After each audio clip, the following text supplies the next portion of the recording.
आपण अनेकदा असं मानतो की राग, भीती, ताण किंवा दुःख हे फक्त मानसिक अनुभव आहेत. परंतु जर वैज्ञानिक दृष्टिकोनातून पाहिलं तर या भावना थेट आपल्या ब्रेन, नर्व्स आणि संपूर्ण शरीरावर परिणाम करत असतात. म्हणजेच भावना केवळ अनुभव नसून तर त्या जैविक प्रक्रिया आहेत. आज आपण समजून घेणार आहोत की इमोशनल ब्रेन, ज्याला दुर्लक्ष केल्यास रिपोर्ट सामान्य असतात पण आरोग्य हळूहळू खालावत जातं, म्हणजे नक्की काय. ब्रेन बद्दल बोलताना आपण बहुतेक वेळेला बुद्धिमत्ता, स्मरणशक्ती किंवा विचारक क्षमता याच्यावर लक्ष केंद्रित करत असतो. परंतु ब्रेनचा एक अत्यंत महत्वाचा भाग आहे, ते म्हणजे emotional aspect, emotional part of the brain, ज्याला लिंबिक सिस्टीम असं म्हणतात. हा भाग नियंत्रण करतो भावना, तणावाला शरीराची प्रक्रिया, झोपेची गुणवत्ता आणि तुमचं मानसिक स्थैर्य. जेव्हा एखादी व्यक्ती सतत चिंता, भीती किंवा तणावामध्ये जाते तेव्हा तिच्या ब्रेनला एक स्पष्ट संदेश मिळत असतो की आपण सुरक्षित नाही. परिणामी ब्रेन जातो सर्व्हायव्हल मोडमध्ये आणि त्यामध्ये तो कार्य करू लागतो. सर्व्हायव्हल मोड दीर्घकाळ चालू राहिल्यास त्याचे परिणाम शरीरावर दिसतातच. उदाहरणार्थ हृदयाचे ठोके वाढणे, रक्तदाब वाढणे, झोपेचा अभाव होणे, एकाग्रता कमी होणे, स्मरणशक्ती कमी होणे आणि डोकं सतत जड वाटणे. अनेक रुग्ण मला सांगतात, डॉक्टर, केलेले सर्व रिपोर्ट नॉर्मल आहे पण त्रास मात्र खूप आहे. आणि हे खरंही असतं, कारण इथं स्ट्रक्चरल डॅमेज नसतो तर इथं फंक्शनल एक्झॉशन झालेलं असतं.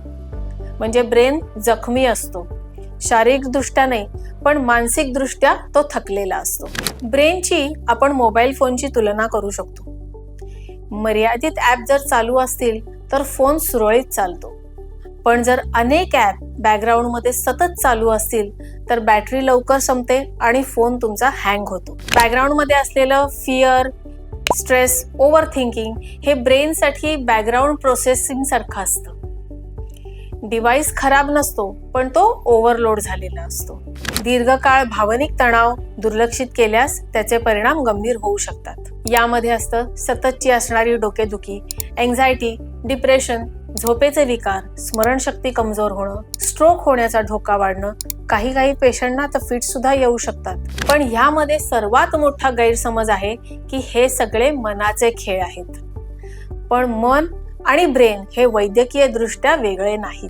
इमोशनल ब्रेन कडे जेव्हा तुम्ही दुर्लक्ष करता म्हणजेच तुम्ही ब्रेन हेल्थ कडेही दुर्लक्ष करत आहात. मी माझ्या रुग्णांना नेहमी सांगत असते की स्ट्रॉंग ब्रेन म्हणजे भावना शून्य ब्रेन नाही.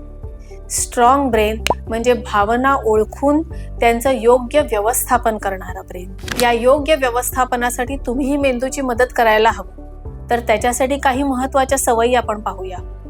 ताणतणाव ओळखणं आणि स्वीकारणं, झोपेला प्राधान्य देणं, मोबाईल व स्क्रीन टाइम मर्यादित ठेवणं, नियमित चालणं किंवा हलका व्यायाम करणं आणि गरज असल्यास तज्ञ डॉक्टरांशी संवाद साधणं. 4 म्हणजे फक्त औषध देणं नाही तर योग्य वेळी झालेला संवाद हाही उपचाराच्याच प्रक्रियेचा एक महत्वाचा भाग असतो. जर तुम्ही सतत मानसिक तणावाखाली असाल, डोकं जड झाल्यासारखं होत असेल, शरीर त्रास देत असेल किंवा ते साथ देत नसेल तर त्याकडे तुम्ही दुर्लक्ष करू नका. कारण भावना आणि आरोग्य एकमेकांशी घट्ट नात्यांनी जोडलेले आहेत.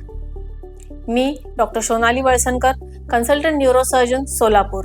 अशीच वैज्ञानिक, विश्वासार्ह आणि सोप्या शब्दात समजावलेली माहिती हवी असेल तर आमच्या चॅनलला सबस्क्राईब करा. कारण हेल्दी ब्रेनची सुरुवात हेल्दी इमोशन पासूनच होते.